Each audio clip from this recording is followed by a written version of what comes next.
va commencer la présentation, mais ce soir, on fait une première. On va présenter conjointement. Fait que je lui sens plus tarder, je lui cède la parole. Parfait. Alors, mon nom est Isabelle Jalbert. Je suis infirmière spécialisée en sclérose en plaques et je fais partie du groupe Accès spécial. Donc, Accès spécial favorise l'éducation, la communication, l'information et l'accessibilité en ligne pour les personnes atteintes de sclérose en plaques. Donc, nous sommes 4 infirmières spécialisées. On travaille ensemble afin de développer des activités pour vous rejoindre virtuellement. Donc, c'est important de savoir que la plateforme qui est utilisée ici, c'est une plateforme publique et on ne peut pas discuter vraiment de situations personnelles. Donc, à ce moment-là, ça serait préférable de vous référer directement à votre neurologue traitant ou à votre programme de soutien si vous en avez un. Par ailleurs, on va nommer les classes de médicaments et non les noms commerciaux. Puis, si vous présentez un effet secondaire à un médicament, on vous invite alors à en parler directement à votre infirmière, pharmacien ou neurologue.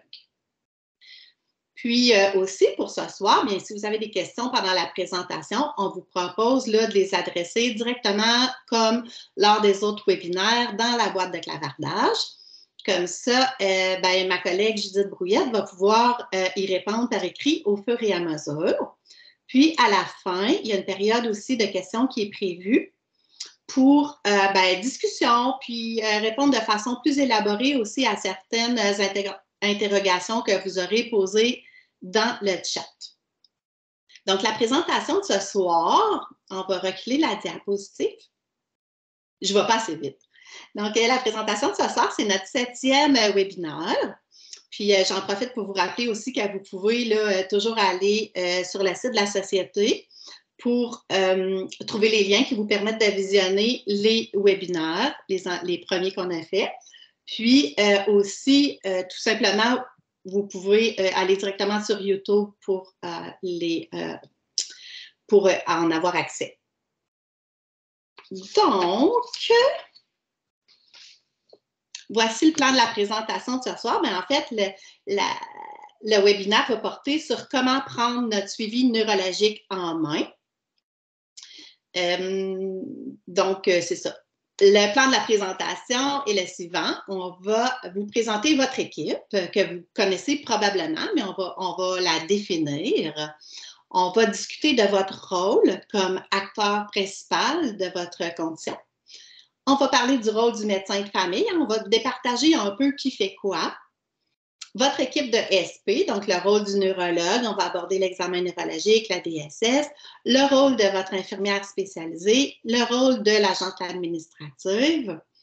On va parler des intervenants de réadaptation, puis on terminera avec une conclusion et les discussions.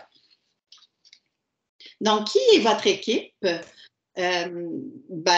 L'acteur principal, c'est vous, puis on va vraiment prendre le temps de préciser votre rôle puis qu'est-ce qui est attendu là, de votre part là, dans votre suivi. Votre équipe est aussi composée de vos supporters, donc les personnes que vous aimez, qui sont importantes pour vous. Votre médecin de famille, qui est un acteur très important, neurologue, infirmière, votre pharmacien, qui est très présent aussi là, pour vous.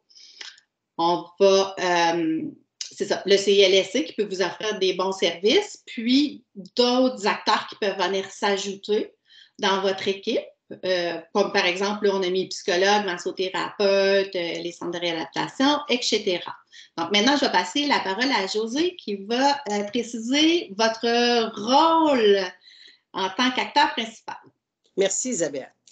Comme Isabelle le précisait, je pense que vous jouez un rôle primordial pour que votre consultation soit vraiment, là, vraiment efficace. Fait que ce qu'on veut, c'est qu'une consultation avec votre médecin, c'est vraiment un moment qui est précieux. Puis, ça fait drôle de dire ça, mais il faut vraiment que vous aidiez votre médecin à vous aider. Parce que si vous lui faites des cachettes, si vous lui dites pas tout par rapport à votre état de santé, si vous avez eu des poussées, comment ça va, mais pour lui, c'est difficile. On n'a pas de boule de cristal, puis fait que c'est difficile de voir si vous allez bien ou pas. Des fois, on a des petits trucs, là, mais on ne peut pas tout savoir. c'est important d'être précis. Plus vos renseignements vont être précis et plus ils vont guider votre neurologue sur l'évolution de votre sclérose en plaques. C'est important aussi de prendre l'habitude de noter vos nouveaux symptômes et ceux qui persistent. Parce que des fois, vous voyez votre médecin annuellement, des fois, c'est aux 6 mois. Fait qu'on oublie. Fait prenez le temps. Je ne veux pas que vous notiez vos symptômes à tous les jours, mais quand vous avez quelque chose de nouveau, parce que ce n'est pas rare de voir qu'un symptôme, on se dit, oh mon Dieu, est-ce que c'est relié ou pas à la sclérose en plaques? Puis quand vous posez la question, le médecin va être en mesure de vous répondre. C'est important aussi d'écrire les dates d'apparition, de début et de fin d'une poussée avec les symptômes associés. Parce que des fois, il y a des poussées qui peuvent durer 3-4 jours, il y en a d'autres qui peuvent durer plusieurs semaines. Puis selon les symptômes, on va être en mesure de dire est-ce que c'est une poussée légère, est-ce que c'est une poussée modérée ou une poussée sévère. Parce que quand il y a une poussée sévère, mais il y a plus de risque d'avoir des séquelles. Et c'est important que vous sachiez reconnaître une poussée d'une pseudo-poussée. Par rapport à ça, oh, excuse-moi, c'est vrai, c'est à ton tour. Désolée, je cède la parole à Isabelle et je reviens après. On improvise. Tu peux poursuivre, Josée, si tu veux, mais je peux y aller aussi. Donc, ce que Josée mentionne, c'est que c'est important le plus possible d'être capable de départager une poussée d'une pseudo-poussée. Puis ça, bien, on va prendre 2 petites minutes ici présentement pour définir un peu ça. Mais par contre, si vous voulez plus d'informations, je vous invite à aller voir ou revoir le webinaire qui a été donné là, par notre collègue Nathalie Caron en 2021, qui a porté justement sur ça. Donc, il y en a qui vont dire, bon, mais c'est quoi une poussée? J'ai de la misère à reconnaître qu'est-ce que c'est une poussée. Est-ce que c'est vraiment une poussée? Ben, il s'agit soit d'un nouveau symptôme ou d'un ancien symptôme qui est réapparu, mais comme plus intense. Donc, ça apparaît du jour au lendemain. On fait comme, voyons, qu'est-ce que c'est ça? Donc, il faut que ça soit présent et constant pendant plus que 24 à 48 heures. OK? Au moins 24 à 48 heures sans arrêt, en l'absence de fièvre ou d'infection. C'est sûr que là, à ce moment-là, si on fait de la fièvre, ce n'est pas une vraie poussée. J'ai de la misère avec ma petite barre en bas qui cache l'information. OK.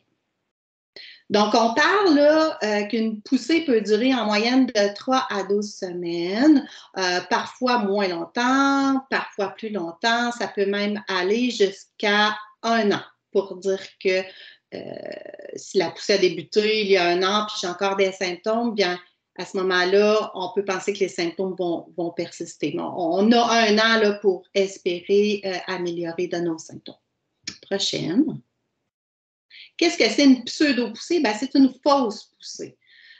Qu'est-ce qui peut faire apparaître des symptômes qui sont temporaires d'appellation pseudo-poussée? Ben, si on fait de la température, si on a de la fièvre, un état grippal, une infection, si tout simplement on a chaud, ça peut faire apparaître des symptômes ou augmenter des symptômes qu'on a déjà. Donc, ça peut nous faire penser que c'est une poussée, mais en fait, ce n'est pas une poussée. Donc, lorsque l'infection est traitée ou que l'état grippal est amélioré ou que la température de notre corps est revenue à la normale, ben, ces symptômes-là vont s'atténuer. C'est comme ça qu'on peut départager. Vous pouvez aussi vous référer à cet algorithme-là qui est quand même très clair, là. On voit là, s'il y a un nouveau symptôme ou un ancien symptôme qui est réapparu ou augmenté. Je ne sais pas si vous voyez ma flèche, peut-être que non. En tout cas, le deuxième encadré, on se demande si c'est présent de façon constante depuis plus de 48 heures. Sinon, si ça ne fait pas 48 heures de façon constante, ce n'est pas inquiétant. Si oui, on va de l'autre côté. Et là, on prend notre température avec un thermomètre. Si on fait de la fièvre, on s'en va à gauche. Donc, c'est une possible pseudo-poussée, donc une fausse poussée. À ce moment-là, on traite la cause de la fièvre ou de l'infection. On voit notre médecin de famille à cet effet-là, si besoin. Puis, les symptômes reviennent à la normale. On ne calcule pas ça comme un événement neurologique. Si toutefois, on ne fait pas de fièvre, alors c'est une possible poussée. Puis là, on vous invite à contacter votre clinique ou votre neurologue.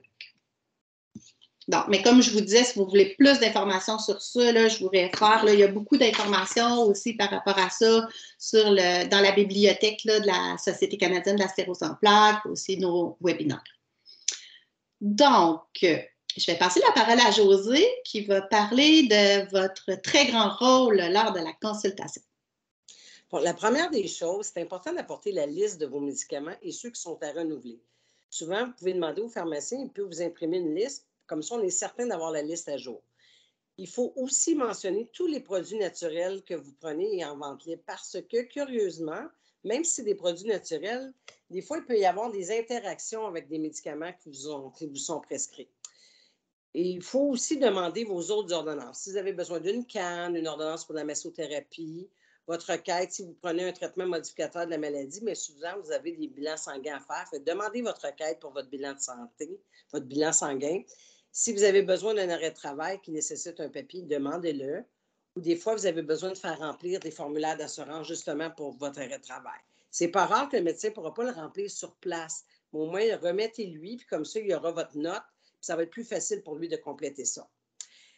Si vous ne vous présentez pas à votre rendez-vous, de grâce, avisez la secrétaire ou l'agente administrative aussitôt que possible. Comme ça, elle peut donner votre place à quelqu'un d'autre. Parce que vous savez que les médecins sont quand même très occupés. Puis une consultation en neurologie, ce n'est pas comme en chirurgie que le médecin enlève vos points pour au bout de 5 minutes, il passe à quelqu'un d'autre. Ça peut prendre des fois 30 à 45 minutes. Surtout quand c'est un nouveau cas, des fois, c'est plus long que ça. Fait qu'au moins, ça nous donne la chance des fois de voir quelqu'un qui est en poussée. Puis si vous avez annulé, bien, on l'appelle et on peut l'avoir le jour même. Ouais. J'insiste sur le fait de dire qu'il faut vraiment que vous soyez honnête par rapport à votre état de santé en général et votre condition neurologique. Il faut mentionner si vous souffrez d'une autre maladie parce que parfois, il peut y avoir des choses qui expliqueraient certains symptômes de sclérose en plaques ou des fois, il y a des médicaments qu'on ne pourra pas vous prescrire en raison de l'autre maladie pour laquelle vous êtes atteint. Puis si votre maladie est légèrement active malgré votre traitement modificateur de la maladie, bien, le neurologue, il est possible qu'il vous suggère de changer de médication. Et parfois, si vous ne dites pas que vous avez fait des poussées, bien, si vous avez un neurologue ou une neurologue d'expérience, quand il fait votre examen neurologique, bien, il est possible qu'il voit des nouveaux signes qui n'apparaissaient pas la dernière fois. Fait que lui, ça peut lui donner un indice comme quoi, oups, il s'est passé quelque chose. Puis comme maintenant, il y a un grand choix de médicaments, mais ça vaut la peine de le dire parce que si votre traitement n'est pas efficace, bon, on peut vous offrir quelque chose d'encore plus efficace. Ce qui n'était pas le cas, moi, quand j'ai commencé, il y avait 0 traitement, puis après ça, on avait des interférons, on avait de l'acétate de glycérama, c'est tout ce qu'on avait. On n'avait rien d'autre. Maintenant, on en a 15. Imaginez comment on a du choix. C'est important aussi de mentionner les effets secondaires que vous avez et si vous avez cessé un traitement. Parce que des fois, on pense que la personne va bien, cesse un traitement, puis il y a une poussée qui survient, puis on se pose la question, comment se fait-il que la personne a fait une poussée? Bien là, la personne avoue, moi, ça m'était arrivé, j'avais quelqu'un qui allait super bien, puis il avait fait une grosse poussée, puis quand on a posé la question, mais ça faisait 6 mois qu'il avait cessé sa médication. Il allait tellement bien, il était asymptomatique, je me suis dit, bien, j'ai plus la sclérose en plaques. Vous savez que les médicaments modificateurs de la maladie, ça contrôle votre sclérose en plaques, mais ça ne la guérit pas. Vous allez bien parce que vous vous traitez. Ça fait que ça, c'est important de retenir ça. C'est important aussi de planifier, d'avoir assez de temps pour votre rendez-vous parce que c'est pas rare qu'il peut y avoir du retard dans l'horaire. Il y a des gens là, qui ils sédulent ça. Bon, mon rendez-vous est à 9h20, à 10h, je vais être sortie. Faites attention parce que des fois, on peut se faire jouer un tour. Apportez votre carte d'assurance maladie, votre carte d'hôpital, faire votre changement d'adresse parce qu'il y a plusieurs centres maintenant que les rendez-vous se donnent par lettre. Fait que si vous n'avez pas effectué votre changement d'adresse, bien, vous risquez de manquer un rendez-vous. Puis, gênez-vous pas pour prendre des notes sur les points importants de votre rencontre. Des fois, on est nerveux, on ne comprend pas trop. Puis, si vous voyez que vous n'avez pas compris ce que l'infirmière ou le neurologue dit, gênez-vous pas, dites-le. Ça, je n'ai pas compris ou ce mot-là, c'est trop compliqué. Est-ce que vous pouvez m'expliquer ça de façon plus simple?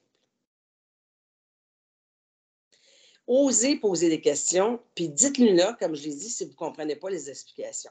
Puis quand c'est possible, essayez d'être accompagné, surtout quand il y a un résultat d'examen ou quand on vient surtout comme quand on passe une nouvelle résonance magnétique ou quand il fasse un choix de traitement ou surtout quand vous êtes un nouveau diagnostiqué, vous doutez que vous avez la maladie, mais le médecin va vous confirmer ou infirmer que vous avez la maladie. Fait que des fois, pour bien encaisser le diagnostic, bien, c'est important d'être accompagné d'un proche. Ce n'est pas nécessairement votre conjoint ou conjointe. Ça peut être un ami, ça peut être une voisine.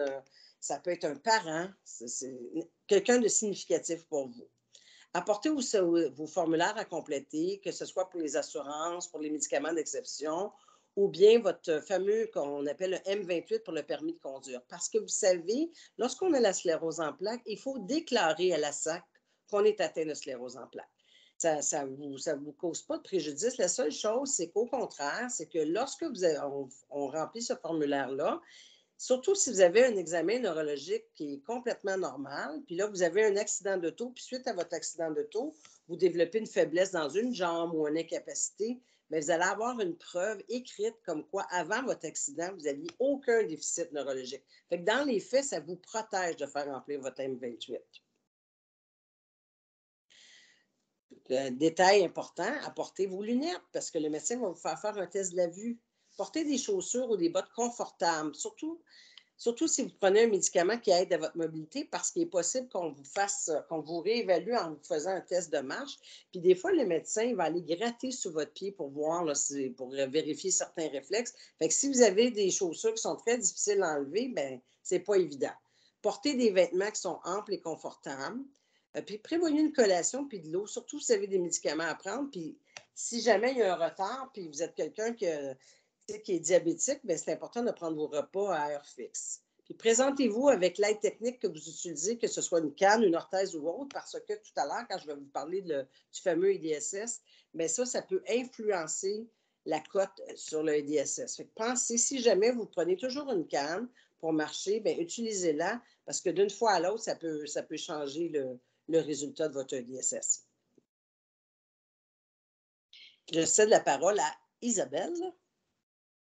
Donc, suite à la super pandémie, les rendez-vous téléphoniques sont nés. Donc, si vous avez un rendez-vous téléphonique, on vous suggère d'avoir ce qu'il faut pour prendre des notes, donc papier, crayon, votre liste de médicaments. Souvent, il y en a qui vont dire « Ouais, mais mon neurologue, il a tout ça dans mon dossier. » Mais, tu sais, on n'a pas une feuille comme lorsque quelqu'un est hospitalisé avec tous les médicaments là, qui sont actuellement pris. Donc, des fois, c'est comme, il faut aller retourner lire et on perd du temps pour rien, en fait. Donc, si vous avez votre liste de médicaments, c'est toujours aidant puis c'est toujours apprécié. Il faut que vous ayez aussi pris en considération quelques questions à adresser à votre neurologue ou des préoccupations actuelles que vous avez, que vous aimeriez lui adresser. Puis, bien évidemment, fermer la télévision. Vous pouvez être accompagné aussi, puis vous mettre sur main libre. Vous pouvez demander à votre neurologue, écoutez, j'étais avec mon conjoint ou j'étais avec ma mère, est-ce qu'on peut se mettre sur main libre pour qu'elle puisse entendre elle aussi? Donc ça, il n'y a pas de problème avec ça. Il faut aussi faire attention aux rendez-vous téléphoniques, là, parce qu'on se rappellera que un des buts du neurologue, là, c'est le but ultime, en fait, c'est que votre condition neurologique reste stable. Puis, c'est sûr que là, lors d'un rendez-vous téléphonique, il ne peut pas vous examiner, OK? Et c'est plate, mais on peut faire beaucoup au téléphone, mais l'examen physique ne peut pas être fait. Donc, ça a dépanné beaucoup les rendez-vous téléphoniques là, pendant la pandémie, mais c'est jamais aussi complet qu'un rendez-vous en présentiel. Prochaine. On a préparé une petite liste aide-mémoire, suis-je bien préparée? Donc, ça revient un peu là, au point important dont Josée a fait part, là, vérification de la date et l'heure du rendez-vous, la liste de médicaments, bien entendu, d'ordonnances et en vente libre. Hein. C'est sûr que si vous prenez des Tylenol 4 fois par jour, ça ne paraîtra pas dans votre profil de médicaments, mais il faut le mentionner, donc il faut l'avoir en tête de le mentionner au neurologue. C'est un exemple. Liste des ordonnances que vous avez besoin de faire renouveler, parce que malheureusement, ce qui arrive des fois, c'est que, la personne a un rendez-vous avec son neurologue, puis 3 jours après, elle rappelle pour dire, mon neurologue a oublié de me represcrire tel médicament. Mais en réalité, c'est votre responsabilité de demander au neurologue qu'est-ce qui est à renouveler. Le neurologue, il ne sait pas, lui, là, il ne suit pas les dates d'échéance, là. Donc, c'est bien certain que si on a un rendez-vous annuel, ben, on n'a jamais un rendez-vous annuel qui coïncide toujours en février. Là, souvent, ça va, à cause du retard dans les rendez-vous, ça va retarder. Donc, c'est important que si vous avez des médicaments à faire renouveler, que vous puissiez le demander. C'est certain qu'entre les rendez-vous, si jamais votre ordonnance ça termine, entre les rendez-vous, là, ben, on peut toujours vous demander à votre pharmacien, en fait, qui faxe les demandes de renouvellement au neurologue pour qu'il puisse les compléter. Mais on essaie de faire coïncider le plus possible lors du rendez-vous parce que c'est plus facile pour tout le monde. Si vous avez des nouveaux symptômes ou si vous avez fait des poussées, il faut les noter avec la date exacte le plus possible, combien de temps que ça a duré. Vous préparez quelques questions. Puis, comme Josée a très bien expliqué, apportez vos accessoires, là, lunettes, accessoires de marche, etc. Donc, on a vu votre équipe, votre rôle comme acteur principal. Allons maintenant du côté du rôle du médecin de famille et de votre équipe de SP. Donc, le médecin de famille, on le compare un peu à un chef d'orchestre. C'est une super belle image. C'est lui qui est au cœur de votre santé en général. Donc, vous le consultez si vous avez des problèmes de santé courants, comme des problèmes de sommeil, d'humeur, si vous avez une infection, par exemple. Il peut vous prescrire des antibiotiques. C'est vraiment lui qui est la première ligne là, pour votre santé. Bon. Si vous avez, par exemple, si quelqu'un souffre d'une affection cardiaque, bien, le médecin de famille va référer au cardiologue. Si vous avez une affection neurologique, comme la sclérose en plaques, il vous réfère au neurologue. Une fois que vous êtes en suivi avec un neurologue, bien, le neurologue va donner des feedbacks à votre médecin de famille qui demeure le chef d'orchestre. Il est très important, votre médecin de famille. Là, j'ai mis une petite ligne là, en bas de la diapo. Malheureusement, il y a plusieurs personnes qui n'ont pas de médecin de famille. C'est un fléau actuel. Ce qu'on peut faire à ce moment-là, bien, il y a des cliniques sans rendez-vous. C'est quand même plus compliqué. Des petites urgences mineures où est-ce qu'on peut se rendre. Si toutefois, vous n'avez pas de médecin de famille, puis vous trouvez ça vraiment difficile parce que vous trouvez que c'est un gros manque pour vous. Il y en a qui sont en bonne santé malgré tout, donc, c'est pas si grave. Mais si vous avez d'autres problématiques, puis ça devient un peu plus compliqué, on a une possibilité en clinique avec un formulaire de demander une priorité pour les gens qui sont en liste là, pour obtenir un médecin de famille. Donc, la liste de patients orphelins, elle peut être longue, mais on a une possibilité, là, moi c'est nouveau, en tout cas, là, depuis les derniers mois, j'ai été à même de l'essayer. Donc, on peut établir une priorité là, en tant qu'infirmière ou en tant que neurologue. Le neurologue peut demander une priorité. Ça ne fait pas en sorte qu'on a un médecin de famille dans les 3 mois qui suivent, mais au moins, on change de catégorie de liste d'attente. Suivante. Bon, quelle est mon équipe de SP? Ben, l'équipe de sclérose en plaques, elle varie d'une région à l'autre, tout dépendant des ressources, des budgets, de quel type de clinique. Il y a des cliniques privées, il y a des cliniques qui sont dans les hôpitaux, dans les centres de réadaptation. Mais en général, on a un neurologue. Là, on a mis neurologue avec un S parce qu'il y a souvent plusieurs neurologues à l'intérieur d'une clinique, mais votre dossier est attitré à un neurologue. Donc, il n'y a pas de va-et-vient d'un neurologue à l'autre, là, sauf si, exception que je ne connais pas, mais bref, donc le neurologue, infirmière spécialisée en sclérose en plaques. Encore une fois, ce n'est pas toutes les cliniques qui ont une infirmière spécialisée. Il y a des neurologues qui travaillent seuls ou qui n'ont pas de budget pour avoir de l'aide de la part d'une infirmière clinicienne. On a l'agente administrative qui a un très grand rôle, on va le décrire tout à l'heure. Ergo-physio, bon, ça, petit bémol, parce que rarement on a des intervenants de réadaptation au sein de l'équipe de la clinique de sclérose en plaques, mais on peut recourir, là on en parlera tout à l'heure, et d'autres partenaires. Donc, concernant le rôle de chacun, on va y aller avec le neurologue. Je vais céder la parole à Josée pour cette partie. Merci Isabelle. Donc, le rôle du neurologue, son objectif, comme Isabelle le mentionnait précédemment, c'est que votre condition neurologique demeure stable. Qu'est-ce qu'on entend par stable? C'est peu ou très peu de poussée, pas ou très peu de nouvelles lésions lorsque vous passez une résonance magnétique, puis un examen neurologique stable. Dans notre jargon, on appelle ça le NEDA, qui veut dire No Evidence of Disease Activity, donc absence d'activité clinique. Puis, ce qu'on veut, c'est que votre traitement modificateur qui est prescrit soit efficace et surtout bien toléré. Des fois, il y a des médicaments qui sont efficaces, mais vous avez tellement d'effets secondaires qu'il faut le mentionner parce qu'on change dans ce temps-là. Puis, ce qu'il veut aussi, c'est que la médication qu'on vous donne pour traiter les symptômes fonctionne. Parce qu'en sclérose en plaques, curieusement, il y a beaucoup de médicaments qu'on va donner pour les douleurs neuropathiques, mais qui ne sont pas des médicaments spécifiques pour la douleur. C'est souvent des médicaments qui vont être utilisés en épilepsie, mais on s'est aperçu que c'était très efficace pour réduire les douleurs. Vous voyez ici, là, on le voit, le NEDA, là, aucune poussée, examen neurologique stable, puis peu ou pas de lésions à la résonance. Suivante. Il va vous poser des questions. Il va vous demander comment ça va au quotidien.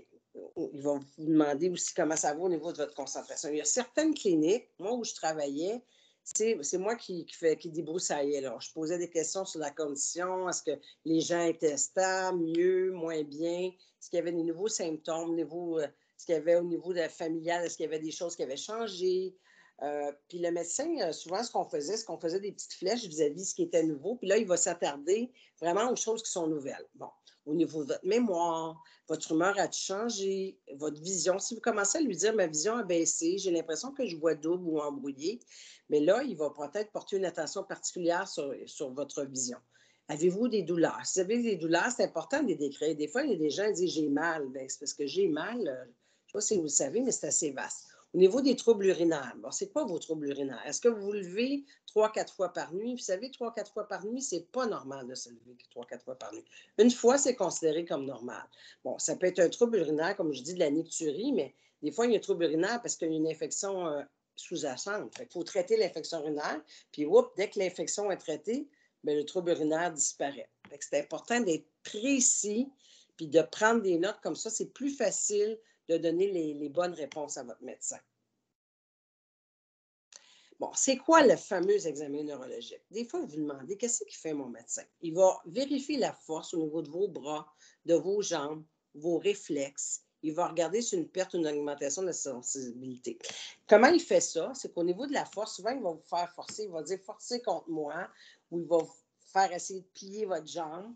Au niveau de la sensibilité, il va prendre un cure-dent. Avant, on prenait des épingles, mais là, on prend des cure-dents. Il va prendre un diapason. Il va vérifier, est-ce que vous l'entendez quand ça arrête de vibrer? Puis il va vous piquer un petit peu partout. Puis quand on est en poussée, qu'il y a une perte de sensibilité, mais souvent, vous allez avoir l'impression que le cure-dent est rond au lieu d'être pointu. Et des fois, quand il y a vraiment une grosse perte de sensibilité, mais il va vous demander de fermer vos yeux. Et des fois, il va tracer un chiffre dans votre main, puis il va vous demander c'est quoi. Puis s'il y a une grosse atteinte sensitive, puis vous avez la paume de la main engourdie, vous allez être incapable de dire quel chiffre qu'il est en train de dessiner. Il va vérifier votre coordination aussi. Il va faire un examen du fond d'œil pour vérifier votre nerf optique, puis vérifier votre acuité visuelle par différents tests. Fait que le fameux appareil, là, quand le médecin il se colle le nez sur vous comme ça, là, mais ça, c'est la porte d'entrée. Là. Il voit le nerf optique. Puis si vous avez déjà fait une névrite optique, il va avoir une pâleur, il va avoir une espèce de cicatrice, il va être en mesure de voir si vous avez déjà fait une névrite optique antérieure. Et si vous êtes si présentement vous faites une névrite optique, il va avoir de l'inflammation. Et souvent, quand il va faire le test avec une lumière, on appelle ça le test de Marcus Gunn, il va fermer la lumière, il va passer la flashlight, la lampe de poche d'un œil à l'autre. Puis l'œil qui est affecté, ce qu'il va faire, c'est que la pupille va avoir tendance à se dilater. Puis quand la névrite optique est sévère, mais souvent, on n'a même pas besoin de faire ce test-là. On a juste à regarder la personne, puis on va voir l'œil qui est affecté, la pupille va être vraiment plus grande. Et ça se peut qu'il vérifie votre démarche, votre équilibre. Si votre équilibre est précaire, bien, il va vous faire un peu comme le test pour le test d'ébriété. Fait que si vous avez un mauvais équilibre, bien, vous allez chambranler, on va pouvoir s'apercevoir. Ou des fois, il va même vous demander de vous mettre une jambe dans les airs pour voir à quoi ressemble votre équilibre. Puis, au niveau juste des nerfs crâniens, il y en a 11 paires. Fait qu'il se peut qu'il vous fasse sourire, gonfler les joues, aller mettre, froisser ses doigts à côté de vos oreilles pour voir au niveau, parce qu'il y a plein de choses qui peuvent être affectées lors d'une poussée.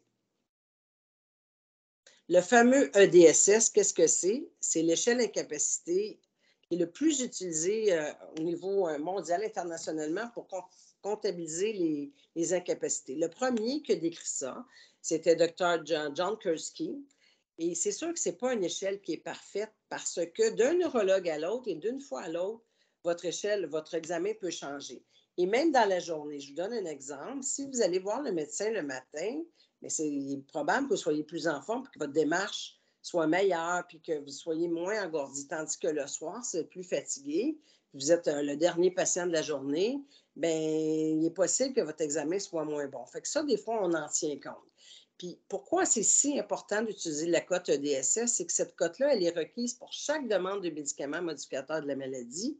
Et quand les gens participent à des protocoles de recherche, bien, c'est un examen qui est fait parce que comme ça, on peut vous comparer à vous-même et pas à l'autre patient, à vous-même. Ça, c'est important. Puis comme je vous disais, le score peut varier vraiment d'une visite à l'autre, surtout si vous êtes en poussée. Des fois, là, on peut avoir un examen qui est complètement neurologique. Puis contrairement à l'école, un examen neurologique qui est parfait, c'est 0. Puis quand on a une perte de sensibilité ou ça, on peut perdre quelques points. Je vais y aller plus en détail dans la suivante. Pendant l'examen neurologique, votre neurologue il va attribuer, comme je vous ai dit, une cote sur l'échelle de capacité. Ce score-là, il comprend plusieurs systèmes fonctionnels, la force, les réflexes, la vision. Si, comme je disais, si votre examen est complètement normal, votre score va être à 0. Par contre, si vous utilisez une canne de façon constante pour vous déplacer, vous tombez automatiquement à 6. Si vous avez un appui bilatéral, donc, que ce soit un déambulateur, des bâtons de marche ou des béquilles canadiennes, vous tombez à 6,5. Si vous avez une perte de sensibilité, un trouble de la vision ou autre chose, ça va modifier votre score. Je vous donne un exemple. Quelqu'un qui a une perte de sensibilité vraiment importante, ça se peut qu'il perde 2 points. Mais ce n'est pas 2 plus 2 plus 2 qui égale 6. C'est vraiment une science. Il faut que les médecins suivent une formation spéciale pour vraiment être capables de bien naviguer dans le fameux EDSS. Puis il y a des médecins qui sont plus sévères que d'autres. Il y a des médecins qui vont dire « Ah, ça vaut 2 en sensibilité. » Puis un autre médecin va dire « Moi, je trouve que non, ça vaut 1. » C'est pour ça que je vous dis que ce n'est pas une science qui est loin d'être parfaite. Suivant. Bon, ça, c'est juste pour vous donner un exemple de à quoi ça ressemble. Vous voyez, là, à 0, c'est un examen neurologique normal. Quand on a un DSS à 1, on n'a pas d'handicap, mais on a des signes minimes dans un des systèmes fonctionnels. Juste pour vous donner un exemple, on peut ne pas avoir la sclérose en plaques. Moi, ça fait des années que j'ai des petites dysesthésies dans une cuisse. Fait que si je passe un examen neurologique, mon niveau sensitif, je vais avoir 1 point. Donc, même si le reste, ma force, mes réflexes, tout est bon, bien, j'aurai 1 sur l'échelle de capacité. Vous voyez là, 2, c'est un handicap minime dans 2 systèmes fonctionnels. Puis à 7, vous êtes essentiellement restreint à se déplacer en fauteuil roulant. C'est pour ça que tout à l'heure, quand je vous disais, quand vous allez voir le médecin, si vous prenez la canne à l'occasion, bien, dans l'échelle de capacité, quelqu'un qui a une faiblesse au niveau d'un membre inférieur va être autour de 3,54. Mais si vous prenez une canne tout le temps, vous êtes à 6. Imaginez si votre médecin, la visite précédente, vous êtes allé sans canne, il vous a coté à 3,5. La visite suivante, vous avez pris votre canne. Là, il vous met à 6. Fait que quand on fait des demandes de médicaments d'exception, il faut démontrer qu'il y a une absence de détérioration, qu'il y a une stabilité. Et comment on voit ça? C'est avec l'échelle d'incapacité. Fait que si vous avez perdu 2,5 points sur l'échelle d'incapacité, c'est considéré comme une aggravation. Pourtant, vous n'êtes pas aggravé. C'est juste que le médecin vous a mal coté la fois précédente.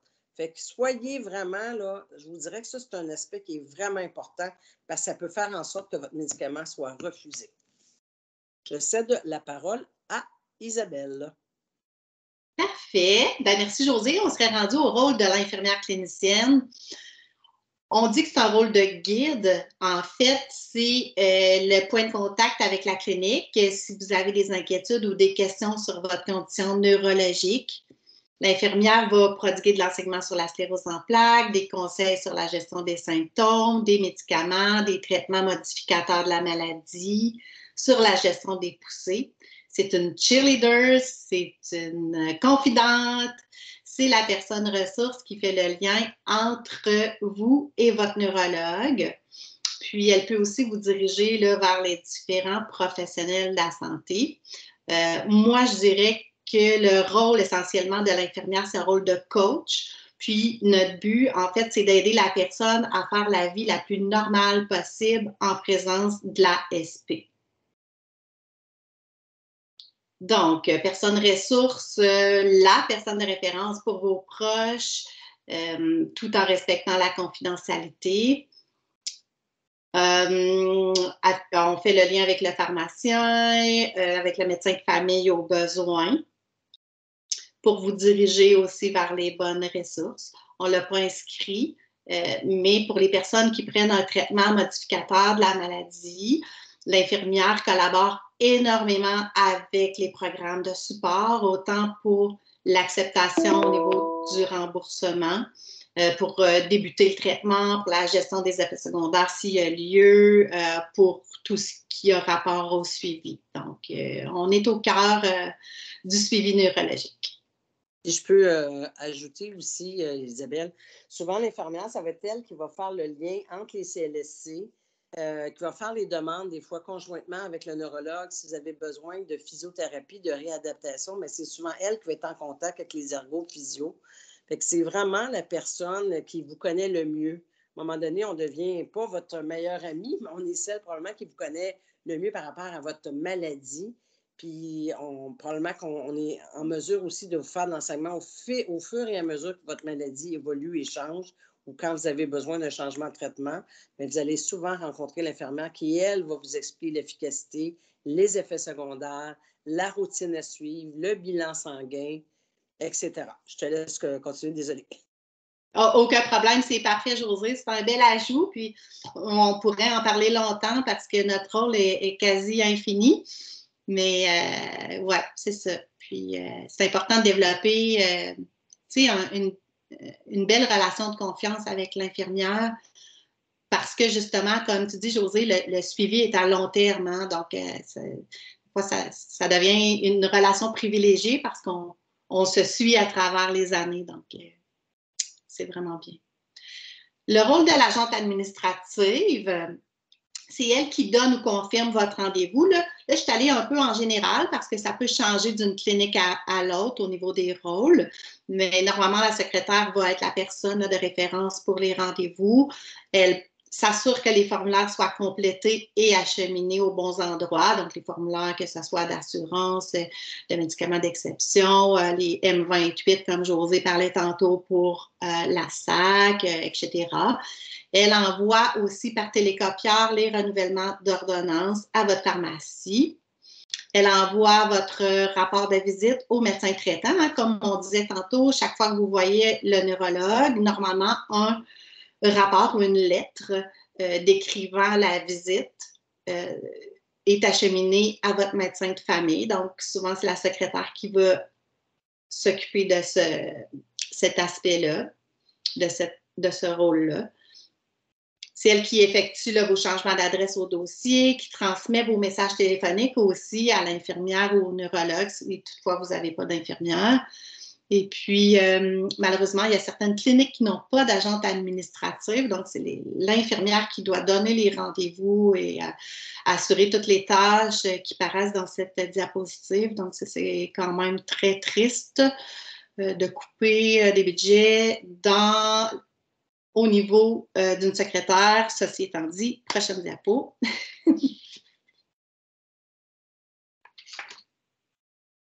Donc, avant de quitter la clinique, je ne sais pas si la diapo est à bonne place. On dirait que ça ça ne suit pas le cours, mais en tout cas, on va la passer. De toute façon, c'est super important. Lorsque vous quittez la clinique, assurez-vous d'avoir posé vos questions et d'avoir eu vos réponses, de comprendre l'information que vous avez eue en lien avec une nouvelle médication qui a été prescrite s'il y a lieu. Donc, avant de partir de la clinique, là, si vous avez des questions, c'est le temps de les poser, prenez des notes, vérifiez si vous avez bien compris, si vous avez un doute. Assurez-vous aussi d'avoir obtenu vos prescriptions pour la pharmacie si vous avez des médicaments à faire renouveler. C'est à vous de le demander. Donc, assurez-vous et de l'avoir demandé et d'avoir reçu les papiers. Parce que des fois, on le demande, puis on parle d'autres choses, puis finalement, on quitte le bureau, puis malheureusement, le papier est resté sur le bureau où il n'a pas été fait. Donc, c'est ça. Assurez-vous aussi de savoir si vous avez des tests à passer, des tests sanguins ou des résonances magnétiques, par exemple, une résonance avant la prochaine consultation. Puis assurez-vous justement d'avoir tous les papiers en main pour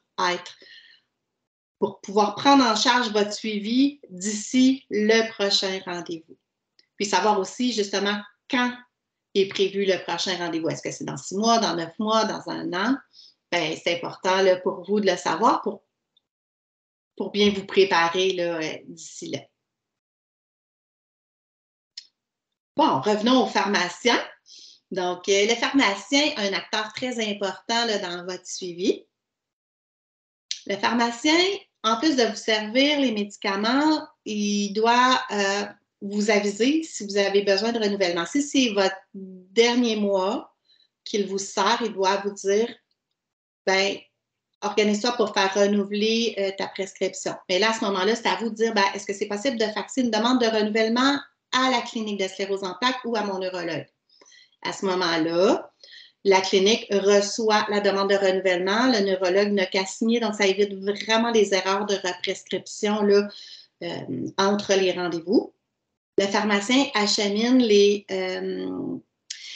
bon, ça je l'ai dit. Si vous avez toutefois un médicament générique modificateur de la maladie, parce que ça c'est quand même nouveau, puis on se rappellera qu'on a eu une super belle présentation par notre collègue Nathalie Caron là, ce printemps sur les médicaments génériques. Bien, si vous changez votre traitement modificateur de la maladie pour un médicament générique, c'est important qu'il vous inscrive au programme de soutien. Ça serait à lui de le faire. Là. Donc, ça, vous pouvez vous en assurer. En fait, c'est une belle collaboration qu'on a, là, vous, votre pharmacien, la clinique. Puis votre pharmacien, mais communique avec nous au besoin et nous, on communique avec lui. Par exemple, si, je ne sais pas, moi, il remarque que la personne ne va pas nécessairement chercher sa médication de façon assidue, ben, il va nous appeler, il va dire hey, « je suis pas certain de la compliance, à savoir si ce patient-là, il prend vraiment bien son médicament. » Donc, on se parle entre nous. Puis, ça, c'est seulement lorsqu'il y a des préoccupations là, sur le suivi. Moi, je voulais ajouter, Isabelle, aussi, et justement, quand tu parlais des médicaments d'exception, souvent, le pharmacien, quand il y a les patients sont inscrits à la RAMQ, lui, il a ça dans son ordinateur. Et tu l'as dit, tout le monde est très occupé. Je pense que ce serait important que le pharmacien prenne la peine d'aviser la clinique au moins 6 semaines d'avance ou dire docteur un tel ou docteur une telle, bien, vous devez compléter. Moi, ça m'arrivait des fois qu'il y avait des pharmaciens, surtout quand ce n'était pas des médicaments modificateurs de la maladie, on y pensait moins. Bien, ils nous envoyaient une ordonnance, dire ceci était renouvelé et la demande de médicaments d'exception est à faire aussi. Fait que ça, je pense que c'est le rôle du pharmacien. Et même, il y a une différence, on n'en a pas parlé, il y a une différence entre les pharmaciens de quartier et les pharmacies spécialisées.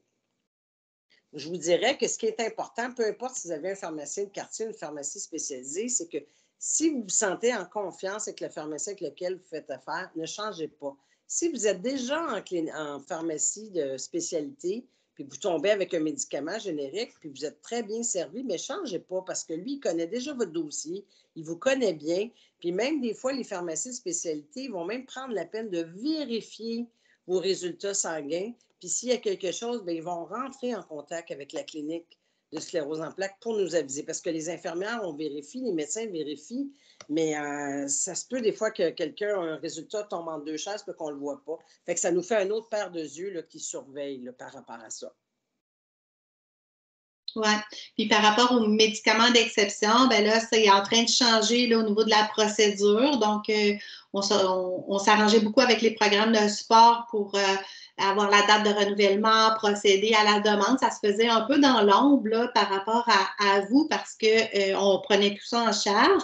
On va continuer de le faire. Cependant, pour ce qui est des gens qui sont assurés avec la RAMQ, ça ne fonctionnera plus par fax. Donc, chaque clinique est en train de se faire une petite logistique par rapport à ça. Mais on va devoir aller sur le site de la RAMQ. Normalement, ça serait le neurologue qui devrait le faire, mais en tout cas, on essaie là, d'optimiser la procédure là, pour les prochains mois pour être capable d'aller l'autoriser là, directement en ligne. Mais ça, c'est notre petite poutine d'infirmière et de neurologue, mais c'est ça. Donc, ça fait pas mal le tour pour les pharmaciens. Puis si vous avez des questions, n'hésitez pas à les poser dans le chat, là, dans la boîte de clavardage, on pourra y répondre tout à l'heure. Ou Judith peut répondre aussi là, par écrit au fur et à mesure. Il y a Nathalie aussi qui s'est jointe à nous, là, notre collègue Nathalie Caron. Donc, nous sommes là les 4. Pour ce qui est des intervenants de réadaptation, bon, ça c'est un... Je vais vous expliquer en gros comment ça fonctionne. Parce qu'on peut avoir physio-ergo de la part du CLSC ou physio-ergo de la part du centre de réadaptation. Comment ça fonctionne? En fait, c'est que si on a une perte de capacité récente avec un impact sur notre fonctionnement, bien, une prise en charge par le centre de réadaptation pourrait vous être offerte, là. Il faut qu'il y ait un potentiel de récupération puis que la perte de capacité soit récente. Donc, on peut avoir physio, ergo, travailleur social, c'est pas mal ça en gros, là. Des fois, neuropsychologue, quand on est chanceux, on est quand même en manque de ressources là, à ce niveau-là. Mais pour ce qui est d'évaluation de capacité de travail, par exemple, je sais pas, moi, quelqu'un qui fait une poussée puis qui a je sais n'importe quoi, une faiblesse motrice à la main droite, puis elle travaille sur une chaîne de montage ou dans une usine, ben là, on va procéder à une évaluation de la capacité de travail. Ça se fait au centre de réadaptation. Donc, on va vérifier, bon, physio-ergo vont vous élaborer un programme d'exercice, vont vous voir là, à une fréquence X pendant quelques semaines. Puis ensuite, ben, si vous avez bien récupéré à votre maximum, parfait. Si on reste avec une atteinte qui nous empêche de faire notre travail, ben, à ce moment-là, il peut y avoir une évaluation pour savoir bon, ben, comment on pourrait vous adapter ou vous fournir des accessoires pour compenser les incapacités, mais aussi on pourrait évaluer quel type de travail que vous pourriez faire. Donc, c'est des services qui existent par le centre de réadaptation. Si toutefois, vous avez une atteinte plus de longue date ou une forme progressive de la maladie, bien, à ce moment-là, on réfère plus au niveau du CLSC. Pour ce qui est des services physio, ergo, travailleur social, c'est séparé comme ça. C'est comme ça dans le réseau de la santé. Pourquoi on n'a pas juste une place qui nous donne des services, c'est 2 places. En tout cas, moi, je vous explique comment ça se passe, mais peu importe, CLSC, CRDP, c'est 2 partenaires qui sont extraordinaires. Puis, on fait appel à eux de façon régulière. On a des suivis, on a des rapports. On essaie d'avoir comme les comptes rendus avant la visite avec le neurologue pour former une bonne équipe, tout le monde ensemble. Donc, les intervenants de réadaptation, ils peuvent vous offrir des aides techniques à la marche, des trucs pour améliorer votre équilibre. Souvent, il va y avoir même des groupes qui sont offerts là, pour ce qui est du renforcement là, du tronc, là, donc les muscles stabilisateurs qui aident plus pour l'équilibre, pour le maintien, pour la posture. Il y a des exercices de renforcement musculaire qui peuvent vous être offerts, mais ce qui est important de savoir, c'est que les intervenants vont vous évaluer et vont vous prodiguer un programme d'exercice adapté, mais ce n'est pas miraculeux du sens où lorsqu'on finit notre réadaptation, ça ne reste pas comme ça. Il faut continuer de faire les exercices. Puis c'est ça, malheureusement, qui arrive, c'est on est plus motivé lorsqu'il y a quelqu'un qui nous aide à faire nos exercices puis qui est là pour nous assister, mais c'est vraiment aux gens de continuer de faire ces exercices-là qui ont été élaborés pour leurs conditions personnelles. Donc, moi, je vous encourage, si vous avez la chance d'obtenir un programme d'exercice adapté à votre condition, faites-les, intégrez-les comme vous pouvez dans votre horaire, mais c'est vraiment super précieux. Ils peuvent vous offrir aussi des trucs pour atténuer certains symptômes de la maladie, comme des programmes de gestion de l'énergie. Des programmes de gestion d'énergie, ça peut être pour ce qui est de la douleur, pour ce qui est du sommeil. Donc, on a... L'équilibre.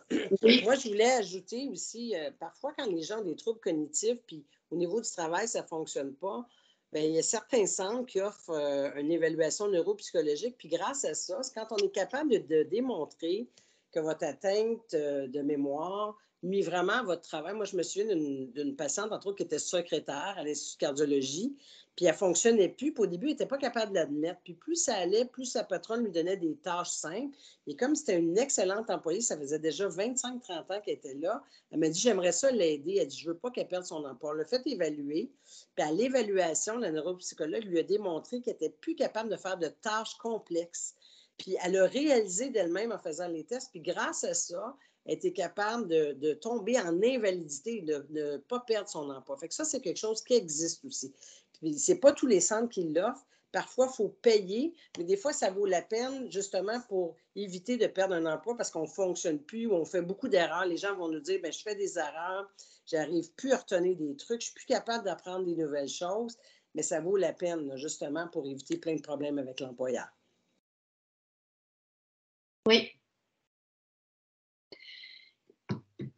Tout à fait, Josée. Donc, les autres partenaires qui peuvent s'inclure là, aux besoins au niveau de votre suivi, ben, il y a les intervenants sociaux, donc soit au CLSC, souvent ça va être au CLSC, parce que c'est important aussi d'avoir un dossier au CLSC, peut-être pas dans les débuts, mais si on commence à présenter des incapacités motrices ou si on veut se mettre en liste là, pour obtenir des services, ben, c'est simple, on a juste à téléphoner notre CLSC, vous pouvez vous référer vous-même, vous pouvez dire, moi j'aimerais ça parler à un intervenant social, je pense que je pourrais avoir des besoins en service ou que ça soit ergo-physio, mais ça peut être aussi de l'aide à la maison pour effectuer les tâches.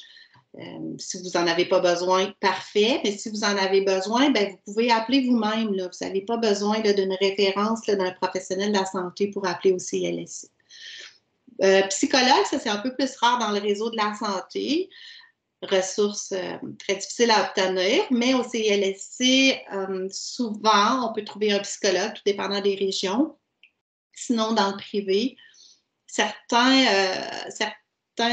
personnes peuvent avoir un programme d'aide aux employés qui paye, des fois, c'est 5 ou 6 séances avec un psychologue ou avec une travailleuse sociale par année. Donc, ça peut être une ressource. Souvent, on n'utilise pas ces ressources-là, mais ça vous est offert, puis c'est disponible de par votre employeur pour ceux qui sont plus chanceux. Sinon, neuropsychologue, Josée en a parlé. Les neuropsychologues sont là plutôt pour une évaluation neuropsychologique et non pour apporter un suivi en psychologie.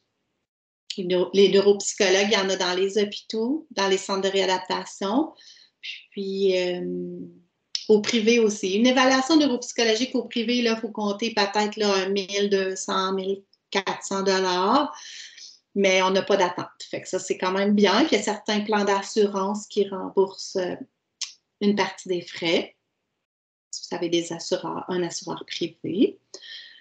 Il y a des services d'orthophonistes qui sont disponibles aussi. Si quelqu'un présente éventuellement une atteinte du langage ou de la parole, manque du mot, on peut trouver des trucs en orthophonie. Des fois, quand on parle, puis là, on mêle nos mots, on essaye de...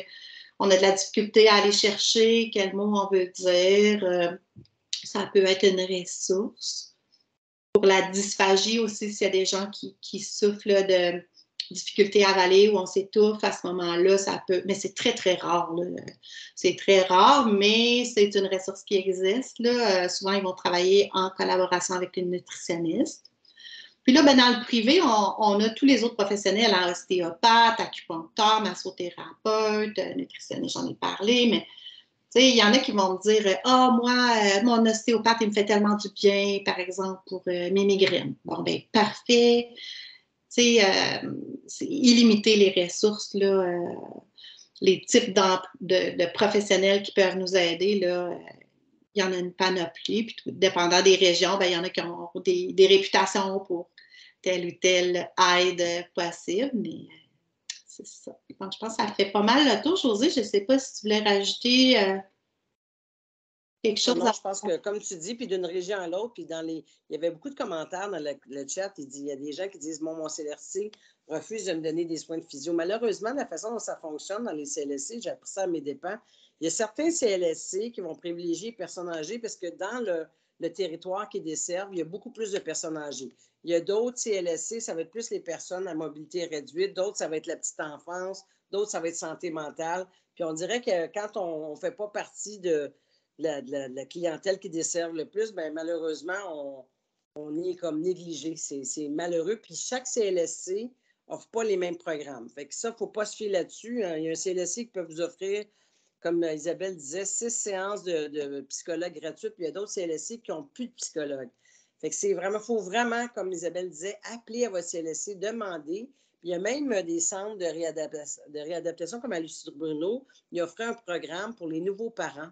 Si jamais vous avez des déficits à la marche ou des choses, bien, justement, il y avait des rencontres pour trouver des choses qui étaient adaptées à votre condition. Ça, je trouvais ça super intéressant. Là. Fait qu'il y a des choses qui existent là, pour les nouveaux parents aussi. Fait que je vais laisser Isabelle faire la conclusion. Bien, juste avant la conclusion, ça me faisait penser, Josée, tu sais, comme avec les sections locales de la Société canadienne de la sclérose en plaques aussi, des fois, il y a des groupes là, de sport adaptés ou tu sais, de loisirs. Oui, tu as raison. La marche adaptée, il y a des cours de chorale, il y a de la marche, même dans les centres de réadaptation, il y a des centres qui font des groupes SP. Un coup que la réadaptation est finie, les gens continuent de se rencontrer. Fait il y a plein de choses qui existent. La société offre beaucoup de programmes. Informez-vous, je vous le dis, là, il y a de la natation, du yoga, il y a même des sorties organisées pour socialiser. Je pense que ça vaut la peine parce que comme vous avez beau avoir un réseau d'amis, mais des fois c'est plus intéressant d'échanger avec quelqu'un qui a la même maladie que vous.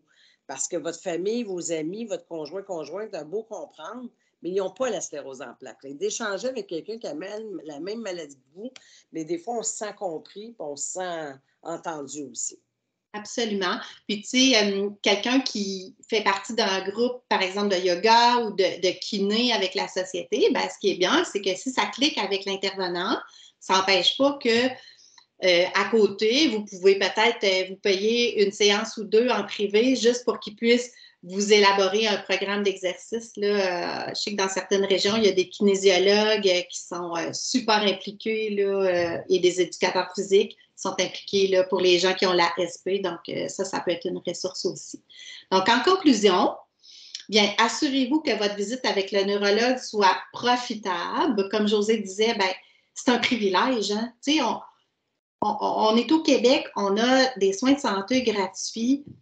Bien, on a la chance d'avoir une visite par année ou deux, des fois trois, mais c'est un cadeau, donc il faut vraiment que vous en profitiez le plus possible. Donc, la collaboration avec l'équipe de sclérose en plaques est primordiale parce que, justement, comme on disait tantôt, ben, on a une alliance pour plusieurs années ensemble, donc c'est super important de développer une belle collaboration. Puis, osez poser des questions, puis vous informer sur votre maladie, sur les symptômes, sur les traitements. Restez à l'affût des nouveautés parce qu'il y en a beaucoup. Avec l'ASP, ça évolue beaucoup au niveau de la recherche. On a souvent de l'information nouvelle, des nouveaux traitements qui arrivent. Donc, c'est le fun de se tenir informé. Puis, si on peut vous proposer d'utiliser un carnet, un agenda, un aide-mémoire ou des fois même, il y a des applications pour pouvoir consigner là, tout ce qui a rapport avec notre santé, les médicaments, les symptômes, comment on se sent, etc. Donc, n'hésitez pas à utiliser un outil là, pour consigner vos informations, pour aider justement votre neurologue à vous aider. Est-ce qu'il restait une diapo? Non, on est rendu aux questions. Moi, malheureusement, je ne vois pas la boîte de clavardage. Donc, je voudrais remercier Josée pour ta super participation. Merci Isabelle aussi. C'était bien le fun de présenter à deux. Ben oui, c'est dynamique. Je ne sais pas s'il y a des questions, Judith ou Nathalie. Est-ce que vous voyez des questions ou des commentaires dans la boîte de clavardage? Non, je vois que tu as répondu, Nathalie. Judith, moi, je n'en vois pas de questions pour l'instant. Y a-t-il des commentaires que... oui, il y a eu des commentaires, dont celui d'Emily Rosser. Je ne sais pas, je prononce son nom comme fou, là. Elle dit qu'il y a un outil qui est disponible avec la société InfoSP à la société, qui pourrait favoriser le guide de discussion avec mon équipe soignante. Alors, elle a mis le lien. Okay. Vous pouvez aller chercher l'outil en question. Ensuite, Marie-Pauline, elle nous dit merci. Puis, attends un petit peu. C'est tout, là. Il n'y a pas eu d'autres... il y a les commentaires de Nathalie. Fait que Nathalie, des commentaires, peut-être si tu veux les donner. Là. Mais ce qu'on n'a pas mentionné, qu'on a oublié, c'est que, parce qu'on ne voulait pas mettre ça trop long, quand vous souhaitez devenir enceinte, c'est important aussi de consulter votre infirmière de clinique ou votre médecin parce qu'il y a certains médicaments qui doivent être cessés avant. Puis la grossesse se planifie. Si vous avez une maladie active, on va peut-être vous conseiller de stabiliser votre maladie avant. Fait que c'est vraiment un sujet qui est très important de discuter avec votre équipe de soins de SP. Ça, c'est primordial afin que vous ayez des beaux bébés en santé. Parfait. Donc, merci à tous. Merci tout le monde. Là. Je vous souhaite un bel été parce que nous, on va être de retour plus tard là, en saison. Donc, c'est ça. Merci à tout le monde. Merci beaucoup à la Société canadienne. Puis, je vous souhaite une très belle fin de soirée à tous. Merci tout le monde.